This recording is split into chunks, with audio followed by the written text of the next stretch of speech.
Hello, I'm Patrick Thomas and welcome to Ladder Talks, live from Studio 25.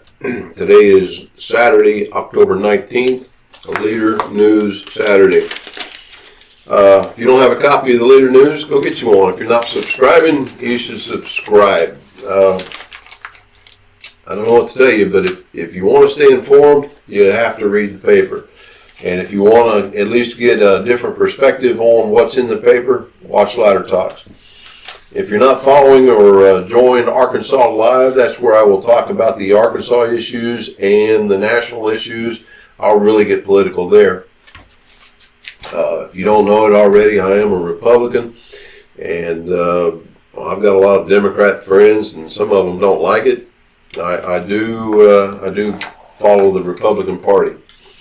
I do support it. So, to discuss the Leader News,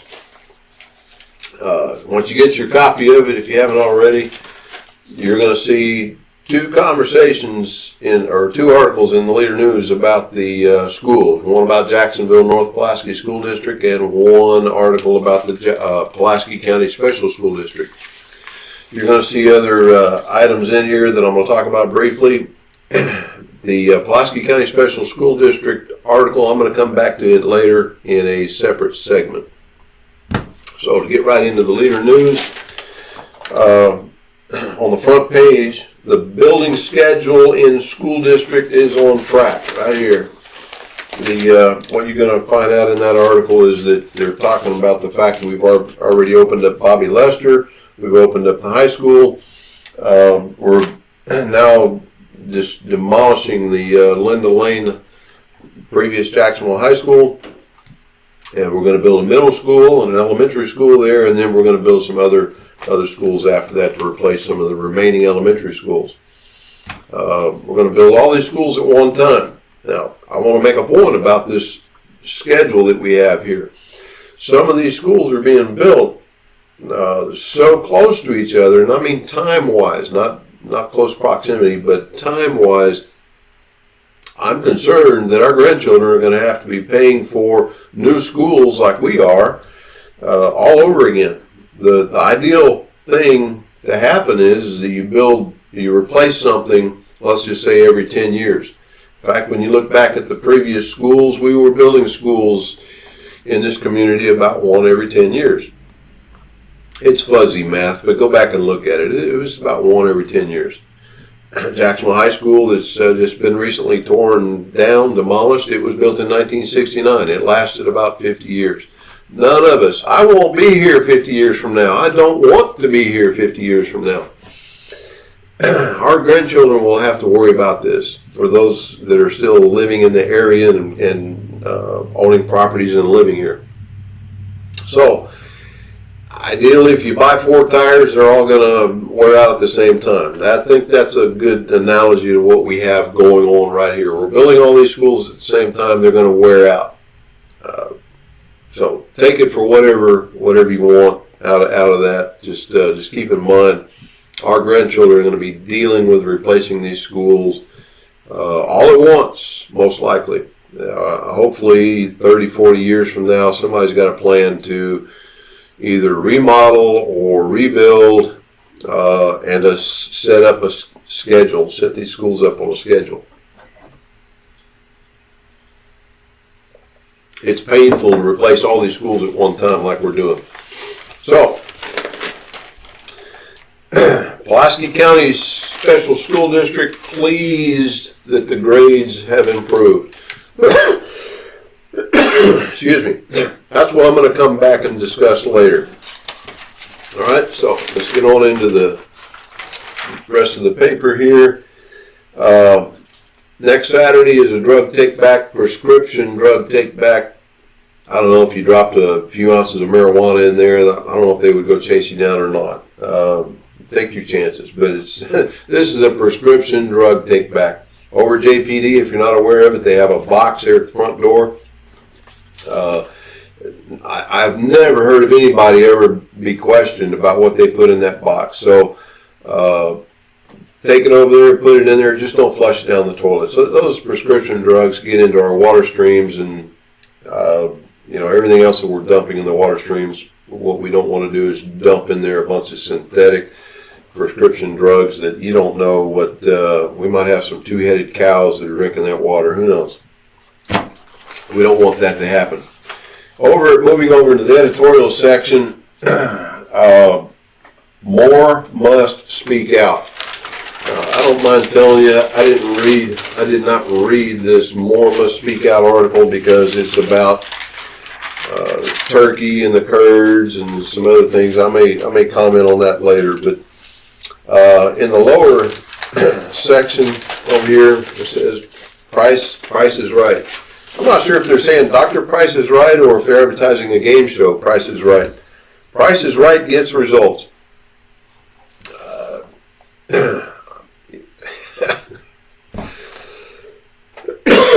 Excuse me. In Wednesday's Leader News, there was an editorial about the study that we're doing out here at Little Rock Air Force Base. For those of you who haven't been following that piece of information, the feds have sent us some money, and the state is throwing in 10% matching funds. Together, it's a little under $500,000, but for conversation purposes, we've just all been saying $500,000. The feds want us to do a study, and that study is to determine what's going on around the air base and make sure everybody's aware we don't want to build any tall cell towers or tall hotels in our low-level routes of our C-130 flight training. In the recent Wednesday Leader News, it was said in there that of the $500,000, the contractor who has been asked to do the actual study is going to get $327,000. When you do the math, that leaves about $173,000 remaining. And the Leader News said Dr. Price was going to get that. Oh, everybody got all upset. My phone rang.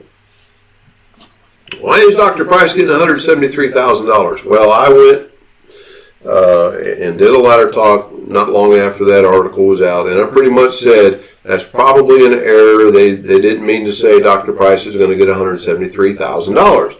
Let's get real about this. Now, on the subject of what Dr. Price is going to do and what he's not going to do, I will point this out. I read previously in the Leader News that Dr. Price was going to, during the time of this study, he was going to work full-time doing this study full-time. And previous recent Leader News story said, oh no, he's only going to put in 20 hours. Let's get the story straight, folks. Is he going to work full-time during the study and not for the city and going to be funded by this money? Or is he going to work part-time for the study and part-time for the city, 20 hours and 20 hours? Let's get that all straight. So, I hope everybody's clear. Dr. Price is not going to get $173,000. If you find out something otherwise, give me a call. Let's talk about it. Might even get you on the phone and we can expose the fraud, waste, and abuse of our taxpayers' money. Nobody should be double dipping in this town. Nobody should be getting paid full-time pay for 20 hours worth of work. So, if y'all find out anything different, let me know. My paper is falling apart here. I'm going to continue to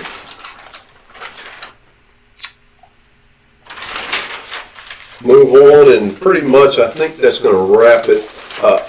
Everything I've talked about in the Leader News that I wanted to say, I've discussed it. If you don't subscribe to the Leader News, $19.87. They'll give you a 3-year subscription, $19.87 per year for 3 years. That's about $60 for a 3-year subscription. If you go to the box, you'll drop in 50 cents and you'll pay twice that easily. Normal subscription is about $30 a year. So go up to the Leader News and tell them you want a $19.87 subscription. That's per year. So, I'm Patrick Thomas. This was Ladder Talks live from Studio 25. I hope everything goes well with this video because I don't mind telling you, it is now 1 o'clock and I've been working trying to get this out to you. I've been having some technical difficulties And I don't mind telling you, this is a learning experience for me. This camera has been driving me crazy, and I hope that you're getting the eye angle and the more of an in-your-face view from me. I've had to make some changes. Previously, when I was working with my smartphone, the camera lens is right here, and I could look into the camera, into the smartphone image, and I could tell what was going on, and you could see a very slight angle change in what you were seeing, and it looked as if I was looking at you, but just off a little bit. For me personally, there's a lot of changes I've had to make to overcome that, and some other things. We're working with some lighting and trying to get angles right. Earlier, as I said, it's a little after 1 o'clock right now. Earlier, I was having some sound issues and things were going crazy.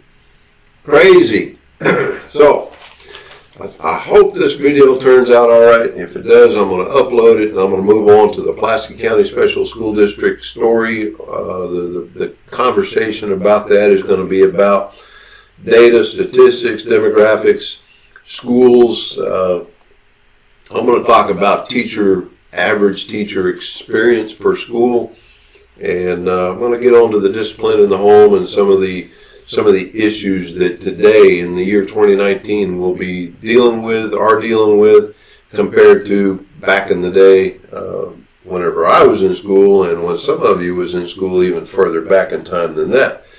So, I'm Patrick Thomas. This was Ladder Talks. We're just a little bit taller than a soapbox, live from Studio 25. Y'all have a good day. We'll see you next time. Come back and see this other segment on Pulaski County Special School District. And join Arkansas Live. You'll hear me talk about the national and state politics. Y'all have a good day.